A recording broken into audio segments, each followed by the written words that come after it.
Ioan Creangă sau Ioan Slavici? Harapal, caracter. Sau Slavici. Asta s-a dat bacul și mergem să vedem cine este cel mai aproape de un tons gratuit. Tu timp băiat acolo.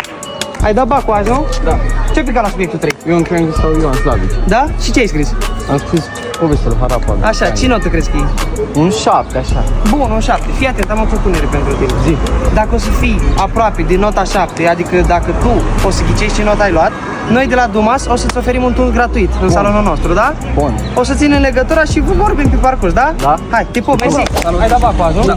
Fii atent, am o propunere pentru tine. Dacă răspunzi la 2 întrebări, poți să câștigi un tuns gratis la noi. Da. Ce pica la subiectul 3? Harapal, caracterizarea personajelor. Ok, și cât crezi că e? Un 6, sper. Da? Da, Fii cam un atent, 6. dacă ești aproape de nota pe care ai spus-o acum, o să primești un tuns gratuit la noi la Dumas. Da? Da. Ai la follow Dumas Studio pe Instagram? Da, Da? cam. O să ținem legătura și o să vorbim pe parcurs, da? Perfect, da. Tipo, mersi. Ce faci? Ai dat bacul azi, nu? Da, da, da. Fii atent, am 2 întrebări pentru tine. Ce-a picat? O căzut caracterizare la personaj, la Creangă sau Slavici. Ok, am înțeles. Ce notă crezi că e? Un 5. Da?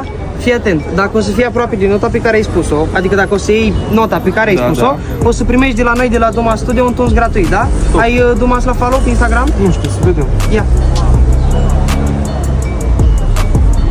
Dacă poți să dai un follow sau ai? Nu văd. Ai, perfect. O să ne fie mai ușor să colaborăm și o să-ți dăm un mesaj. O să vorbim pe parcurs și o să ne spui ce notă ai luat și o să te așteptăm la noi în salon, da? Tipu, mersi. Salut. Scrie-ne în comentarii ce notă crezi că iei, iar când primești rezultatul, dă-ne mesaj în privat și poți primi un tuns gratuit la noi la Dumas.